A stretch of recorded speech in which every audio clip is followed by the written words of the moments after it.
how the two work together. So, as I mentioned earlier, when I was speaking at all those tech companies, most people have done classes on meditation and stress relief. Okay? Now, as they practice this technique of mindfulness and stress relief, they do a lot of things. They do breath work, they do visualizations, but the most common one they do is using the breath.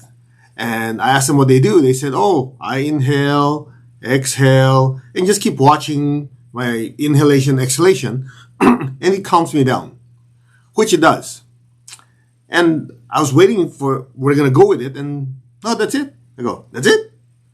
In other words, for most people, just calmness is enough. Basically, calmness is basically the absence of chaos.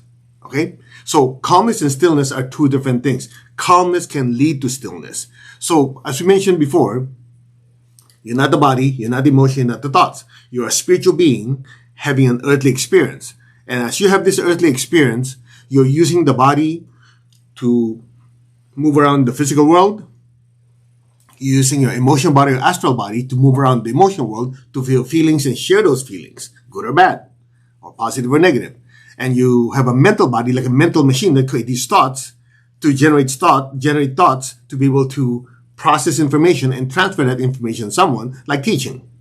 So what you call calmness, essentially that the body is moving in an orderly manner.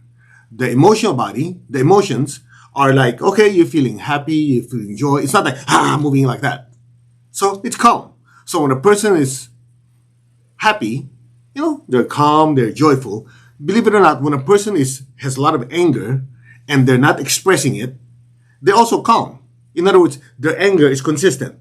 It's not like, like that. It's just when they unleash it, then it goes crazy. Okay? Same thing with the mind. So when a person is thinking, and they're thinking, oh yeah, I gotta do this, I gotta do that, or this, I gotta do this, I gotta do that, and they're jumping all over the place, there's no calmness. But if they can say, okay, let me see.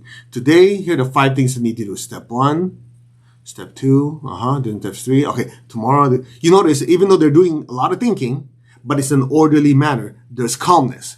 So for most people, just having calmness in their life is the absence of chaos. For most people, hallelujah, that's already fantastic, right? One slight problem. The best that calmness can get you is to just kind of keep your body, your emotions, and your thoughts in an even keel. If you want to attain spirituality, that expansion of consciousness and all that good stuff, calmness cannot get you there. But the calmness can be your stepping stone to get there. What does that mean? Let's go back to the breathing. So the breathing, we talk about inhalation and exhalation, right? And you've been with us long enough. I've talked about this many times.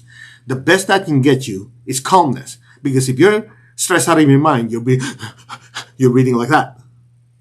But you notice, as you're able to calm yourself down, the breathing starts to become more rhythmic, right? And for a lot of people, being able to breathe rhythmically, that's really a major improvement. Now, here's the good news.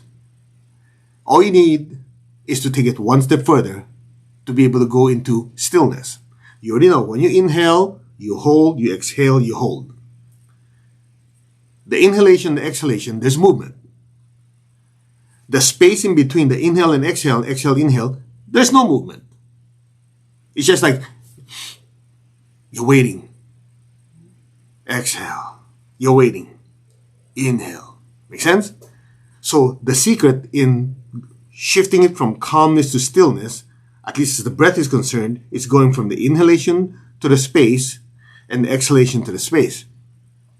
Now, why is this important? I keep hearing so many people, I'm so intuitive this, intuitive that. Intuition is probably one of the overused word in spirituality. If you ask them what intuition is, most people don't have a clue. Oh, I just kind of know something. That's it? I mean, oh yeah, I was looking at that person, I kind of know stuff. Well, if you did a statistical study, okay, 100 times you look at people, and you know what they're thinking 100 times? Well, not really. I kind of exactly the point.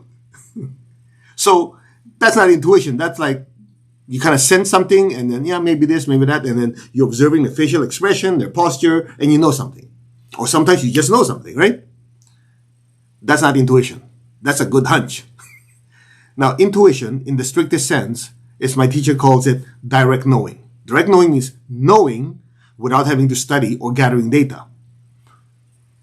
It's just like, you know it. Why do you know it? I just know it. Well, is it because you heard something, you felt something? No, you just know it. That's intuition. Now, intuition means you're not getting any data from your body, and no body sensations, no feelings from anyone, no thought because, oh yeah, this person is thinking something. I met him last week. We're talking about cars, so maybe if I look at him, yeah, he's probably thinking about this new car. No, that's not intuition because you have prior data. Intuition is you look at someone, you go, I think this person is having a difficult time. Why? I don't know. I just sense it. So the question is, what is intuition? And what's the difference between intuition and instinct? Aside from spelling. Intuition and instinct both get data. Both experience certain information without gathering data. They just know. So the question is, what's the difference between the two? It depends on which antenna you're using. So when it comes to intuition, the antenna that gathers data is your forehead and your crown. And you go, oh, this one, the third eye. Well, the real third eye, not this guy. The one here in between your eyebrows is not the third eye. Most people say it's the third eye because they don't know. They just know 7 chakras, so they assume it's that one. Actually, the real third eye is up here. We call it the forehead chakra. Okay? Anyway, for another time. The other antenna for getting this frequency is your navel. That's instinct. So the question is, what's the difference between instinct and intuition?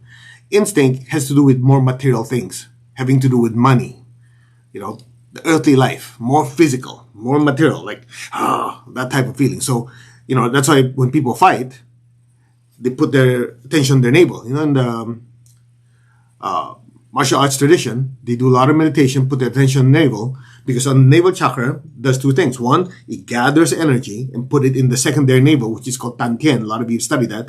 That's an inch and a half below your belt band. That's where you store energy. Plus, when the navel is being stimulated, it also triggers that sense. In martial arts or in law enforcement, they call it situational awareness. You heard that before, right? It's like every situation you go, okay, they enter a room. Okay, there's 2 exits. There's one entrance. Okay, there's a sharp object there. There's, that's situational awareness. In other words, they go in, the navel chakra starts scanning. Okay, forget the sound effect. So they're sensing already. So they're like scanning the room. And from there, they can sense what's going on already. That's navel. Intuition is forehead and crown. Now, in both cases, in order for them to turn on, there has to be calmness. Then from calmness, you go into stillness. When you have that stillness, then the instinct and the intuition turn on. So let's focus more on intuition than instinct because we're not here to go out and fight. But I'll give you an inside tip. I remember my teacher used to tell me, he said, look, prosperity and business is not run by intuition. You go, what? It's run by instinct. In other words, you know what's going to make money, what's not going to make money, this is a good investment, that investment. You might think you're processing it here, you're processing it on your lower chakra, specifically your navel and your basic. So that's why when your basic chakra is very strong, the base of your spine, your basic chakra has a tendency to attract prosperity energy. Okay? When your navel chakra is also strong, you have a tendency to be able to sense it and grab a hold of it. They're lower chakras. Intuition has to do with higher frequencies, love, sensing that you've known this person before. Just like when you look at someone's eyes, you go, wow, I know this person. Just like when we do the UPW, when it was physical still, I remember like after the meditation Twin Hearts, I know their forehead, their crown, ajna, all their high chakras super activated, right? So the spiritual cord is big. So I have them face each other. So I think some of you have been there before. You look at each other's eyes. I don't say much. You just say, feel the love in your heart, pour it out of your eyes into the other person's eyes. Went through this exercise. And you see people, Aah! And then later on, the feedback I get is like, it's like I've known this person for my entire life. Or I was looking through their eyes, I saw it. Guess what happens? The eyes are the windows of the soul, and the eyes are the windows to the soul. In other words, when you're looking at each other's eyes and you just go like this, okay, you look at the face. The key is to look through the eyes. When you look through the eyes, guess what's happening? You're connecting to their soul. That's why when you're after the meditation, they're so blissed out, everything's so still, they look through his eyes, they feel a connection. That's what you call a soul connection. That won't happen if you're like, go like this, you look at your whatever, and you move on. But when it's very calm and very still, you look through someone's eyes, boom, explosion of light. So this intuition, this direct knowing, can only be achieved when you're able to regulate the body, the emotions, the thoughts. From there, things calm down. When it gets so calm, the intuitive faculty wakes up. Now, we talked about this, I think, last week. You can look at the video again. So in other words, the lower principle has to stabilize or calm down before the one above it wakes up. So that's why when you're meditating, most of you, unless you reach a super high level meditation, we usually start with what? Sitting still. That's why in Chinese, meditation is Jing Zuo. Jing is quiet. Zuo is sit. Okay? So when you're sitting down, I know you guys are going to ask me laying down, watch a video. I don't want to go through that again. Okay, when you're meditating, you sit down like this, you put your body in a state that you're not tensing, whatever, and you can't do a lotus position. Don't force yourself. Because what happens, if you try to put yourself in lotus position and you force your body and there's tension, then the body cannot be calm. Your emotion will be stressed out of your mind, your emotions, because I got to do this super yogic pose to meditate. And you're not going to get anywhere. Be comfortable. Then in your off time, when you're not meditating, do your yogic poses, be flexible and whatever else. Or maybe your body's not just born flexible. I know some of you guys say, yeah, but I've been able to, whatever. The point is, immobilize the body. From there, when the body's like not moving, at some point you start sensing your feelings. Good, bad, whatever, you just observe it, then the emotions quiet down. Then when the emotions quiet down, the mind, the thoughts start becoming active. And at some point, if you don't feed it, you just watch it, you observe it, it quiets down. When that quiets down, then most of you go, that is the foundation of stillness. Not full stillness yet. Remember, stillness has many layers. So that's the foundation. From there, with additional techniques, as you keep raising the frequency, then your higher antennas open up, then the information coming down from your higher soul, you start to recognize. Now, why is this important to know? Because if you do your meditation on a regular basis, and you're able to train those antennas to register those signals, you, even in your daily life, if there's chaos, there's busyness, there's whatever, that information can still come through you, and your mind, your emotions, and your body can still catch it. You understand? That's why you notice after the meditation, you're very, very calm, right? A lot of you joined this before, very, very calm. And you notice during the day, sometimes you look at something, you know the answer. And that's one of the biggest benefits when you do meditation, Twin Hearts on a regular basis. You used to go, okay, you go to the office, people are like, okay, what do we do now? Step 1, step 2. In your case, you look at it and go, what do you guys think about? It's obvious. This is this, therefore that. What's there to think about? They go, wow, you must be psychic. By the way, the word psychic or psychology, P-S-Y, psyche, is Greek for soul. So psychology is not the study of the emotions and behavior. In reality, psychology is the study of the soul and how the soul controls the body, the emotions, and the thoughts. So psychology without spirituality, anyway, you finish the sentence. Okay? So, that said, there are many ways to achieve this stillness. Breathing is one of them. Another one is chanting mantras. So, there's a saying, mantras guard your mind. You know why? Because you can only think of one thing at a time. So when you're chanting Om or whatever you're chanting, as you're chanting, your mind is just there. You cannot think of Om and think of lunch and think of dinner at the same time. You can't. So as you chant the mantra rhythmically, I think in India they call it Japa Yoga. one after the other, after the other, after so you go into a trance. The trance is not the objective. Again, the trance is not the objective. The trance is just an indicator that you're moving from calmness to stillness. So here's what happens. When you're chanting Om, then there's the next Om, and the next one, right? So at some point, your mind that's going all over the place is now experiencing a rhythm. So it's becoming calm. And at that point, as you notice when we do our meditations, from chanting, there's a silence in between, and in the end of the meditation, just silence. Because at that time there's silence, we've already lifted you that high in frequency, where body, emotions, and thought are so calm, you're at the bottom of the stillness. In order to experience more stillness, we have to let you go. You understand? That's why you notice we don't use music. If we do use music, it's just at the start. The purpose of the music, because music has a certain rhythm. That rhythm in the music, you're not going to use rock music to do meditation. I know all of you can say, oh, but my exception. Whatever.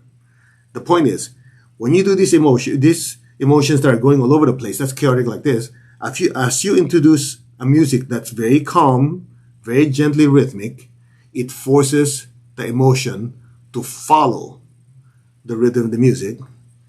And if you do it slowly, slowly, slowly, you experience the calmness. So I'm doing meditation with the general public, we use music. When I'm doing with more advanced students, we don't use music. Because the music at some point becomes a distraction. Because they're already past the calmness, they're already into stillness, and the music, especially if they recognize it, will actually jar them a bit. Oh yeah, I remember that time when I heard that music, I was on a hot date or whatever. Get the idea? So, do not mistake calmness for stillness. Stillness is when you get to a point that your body, emotions, and thought like nothing's moving. Okay? Listen to the words. Nothing is moving. It doesn't mean that there's no movement. The movement is the movement of pure energy. So when you're so still, you start sensing light. Or some of you see light. Some of you feel like lifting. But it's not a feeling, it's just a sense. And at some point, you almost feel like you're expanding. Because stillness is not the end result. I remember my teacher was saying, for most people, they think stillness is the objective. It's not. Of course, for an ordinary person who's not in meditation, for them to have calmness is great. To have stillness, man, that's like winning the lottery. But for you guys, I know your standards are higher. Stillness is not the objective. Stillness is just the door to the higher spiritual frequencies. That's why most people, they can experience those until maybe they die or they're in a coma. Because the body and emotions are so out of control, that's pulling their consciousness down. So when you guys want to meditate and all that stuff, I don't tell you all these things earlier because some of you go, oh, that's beyond what I want. I just want to be calm and quiet. But you notice you join me long enough, at some point when you go into meditation, you go deeper and deeper. What you didn't realize is you've been training your body, your emotions, and thoughts to experience calmness on demand. And when we take you on those stillness trips, as well, after we add some special sauce, which is actually, let's just say higher frequency, your soul lights up. So when your soul lights up, you're able to experience the higher worlds. That's it. Very simple. So here's what we'll do. We'll do our meditation. We'll do the I am affirmation first, because when you do I am affirmation, it's one of the fastest ways to temporarily remove the influence of the body, the emotions, and the thoughts, so it reveals who you are, the spiritual self and the soul. That's why even that affirmation, a lot of you become very calm and still already, right? And then from there, we'll take you higher doing the meditation. That's it. By the way, let me make a few announcements, because afterwards, if I make the announcement after the meditation, you guys are so spaced out, you won't remember. This coming Friday, we come up with the time already to make it easier. Friday night, 6 p.m., where we do our prosperity healing, the Anchor the Light, we're doing the full moon meditation at the same time. Okay? So the full moon meditation will go first. We'll have a short talk and a full moon meditation, and then we'll follow it up with prosperity healing immediately after. So it's going to be a longer session. I figured it's better to do it that way than, setting aside another time slot. So that same one, 6 p.m., we'll post it, don't worry, at 6 p.m. California time. I'll be back in California by then. 6 p.m. California time, we'll have the full moon meditation. There's a short lecture, and then intense full moon meditation will really pull the spiritual energy down, and then we use it to flush out stress, anger, negativity, and we'll hit the basic chakra. In other words, the basic chakra where a lot of limiting beliefs about money, about success, about, procrastination, all those energies are embedded in your basic. So during the full moon, there's so much energy coming down. We're going to use it like a fire hose and just hose off your butt. No, your basic chakra. Okay? So that's going to be the prosperity healing connected to the full moon. Then Saturday, Sunday, we have the Achieving Oneness with the Higher Soul class, which we go in depth about the soul. You notice we've been doing this already in the Anchor the Light, but we go in depth about that, about stillness and calmness more than we're doing here. We'll talk about Kundalini, which is a lot of you go, oh yeah, I heard about that. It's not what most of you think. It's not what I thought. People thought, oh yeah, there's a fire going up. There's no fire and there's no snake. It's basically a sensitizing agent. Well, when you do certain practices, it goes to your brain and nervous system start to register even faster. That's frequencies coming down. So it speeds up everything. Okay? Anyway, and we'll talk about like 5-6 different mantras there. So it's 2 days where it's back to back where we do intense lecture and practice. So if you have the book, read the book. If you don't, anyway, if you want to register, just go to mastercode.org. And at this time, it's only for people with a U.S. address. Okay? Because the mother organization, the Philippines, they divided the world into different sections, and different people teach it. And I'm only licensed to teach here in the United States. So they said if you guys, whoever you are, wherever you live, if you have a U.S. address, then you're technically here in the United States. Whatever. That's that. Okay? So those are the short announcements. And of course, next Tuesday, most of you already registered for the Prosperity Zen, where we go in and just use a drill and clean out your basic chakra, get everything out, so more prosperity can come to you. All right? So when you're ready, let's do our meditation. Ready? To the Supreme God, Divine Father, Mother, to all the spiritual elders, holy masters, saints, archangels, holy angels, and spiritual helpers, personally to my teacher, Master Chokoksui, Mahagu Jamiling, all the great ones and all the higher beings, thank you for divine light, divine love, guidance, help, healing, and divine protection. Thank you. In full faith, so be it. You put your hand like this. Just put your attention here. If you like, just tap your crown a little bit. It helps. Focus on your crown. And repeat after me, verbally. I am that. I'm not the body. I'm not the emotions. I'm not the thoughts. I am the soul. I am a spiritual being of divine intelligence, divine love, and divine power. I am that. The soul, the spiritual self. I am connected in one to my higher soul. I'm connected in one to the divine spirit in me. I am a child of God. I am one with God. I am one with all. There's only oneness. Just be still and just leave your awareness floating above your head.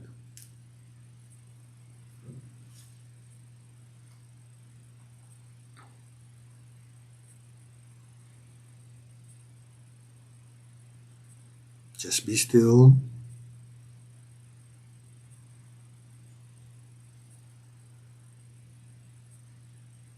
We are one.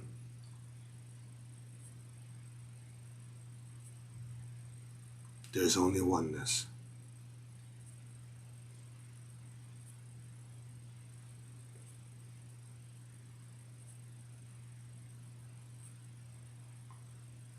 You're not the body, you're not the emotions, you're not the thoughts, you are the soul. You are a spiritual being of divine intelligence, divine love, and divine power. You, the soul, are one with your higher soul. You, the soul,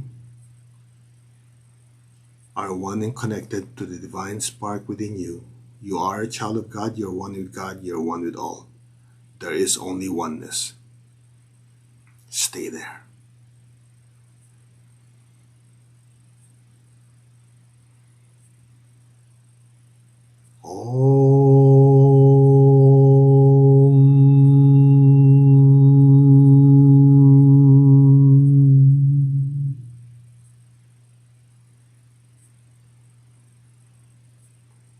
Allow your awareness to drift into that space before the next Om.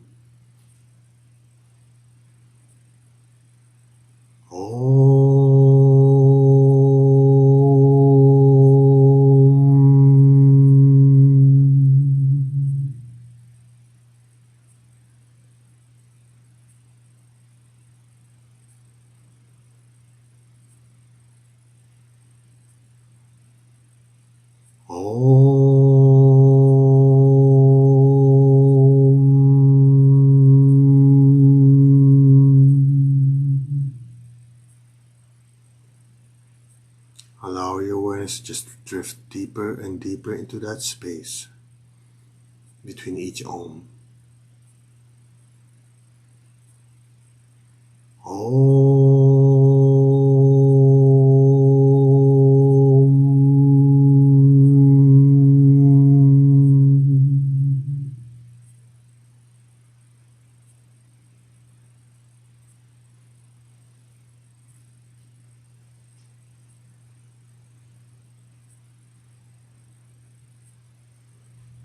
You, the soul, the spiritual self, are immersed in brilliant light. Your entire consciousness and awareness is immersed in brilliant golden light.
Let go.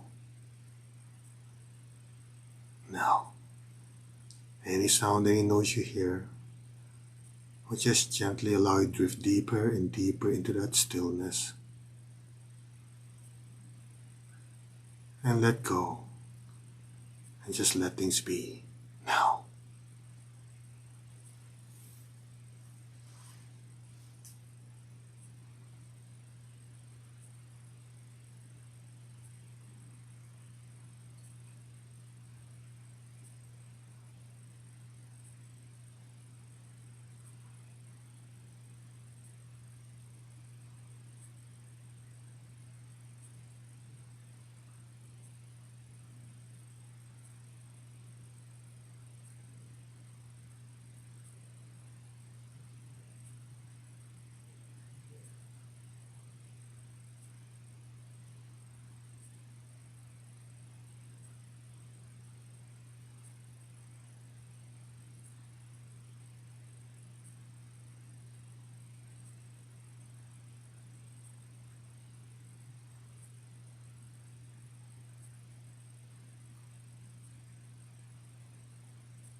Be still.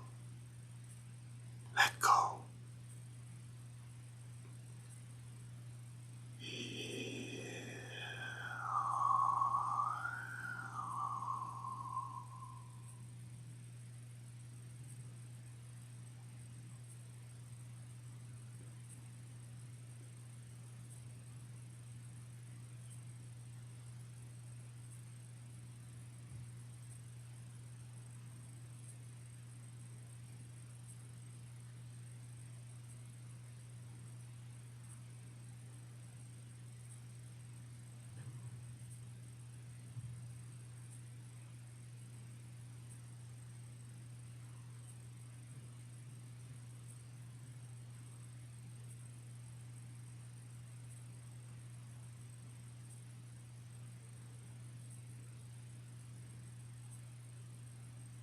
Gently, slowly,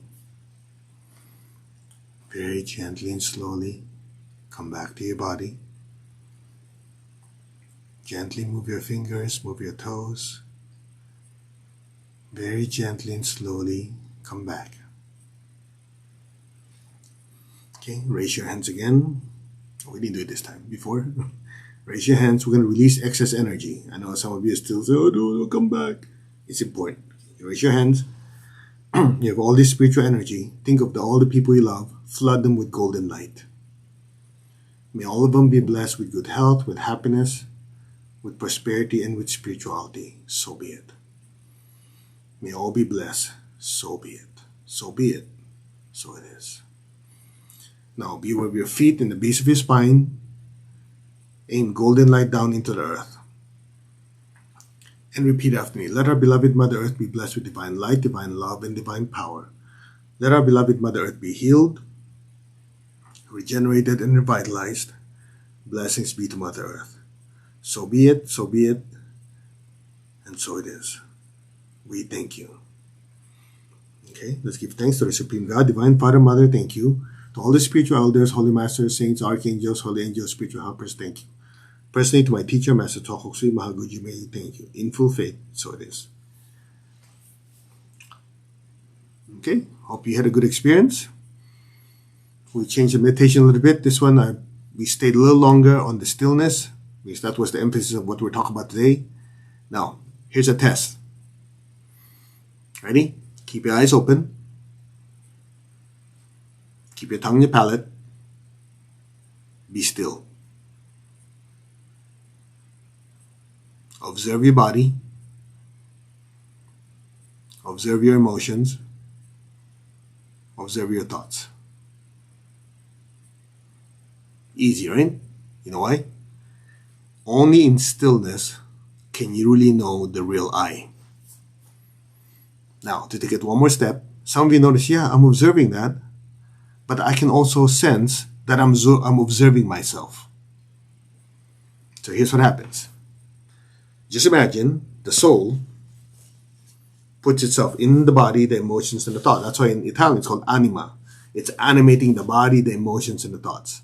Okay?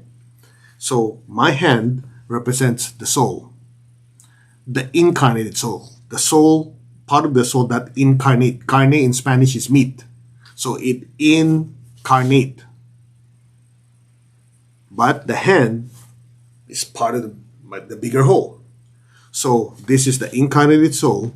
This is the higher soul. So without stillness, you'll never experience who the soul is. But a lot of you did. You start knowing, yeah, it's quiet. I'm able to observe my body. My thoughts and emotions are quiet. They're calm. Then you experience yourself as the incarnate. So when you meditate, you should temporarily remove the body, the emotions, and thoughts so you get to realize you're the soul. Then, at some point in deeper stillness, you get to experience that the incarnate soul is part of a bigger soul. That's why people say, oh yeah, my higher self. You ask them what it means, they don't have a clue. They don't realize that you are a spiritual being. There's a small part of you that is using the physical world, the emotional world, the mental world to learn, but there's a bigger part of you that is one with God. That's why the class is called Achieving Oneness with the Higher Soul, not Achieving Oneness with the Soul. Oh. Click. All right. Anyway, So we'll see you Friday for the full moon meditation. The Friday morning, I'm not sure how we're going to work because my flight is early, so I might have to skip that one. Let me see what I can do. Because I'm flying from Florida to California on Friday morning.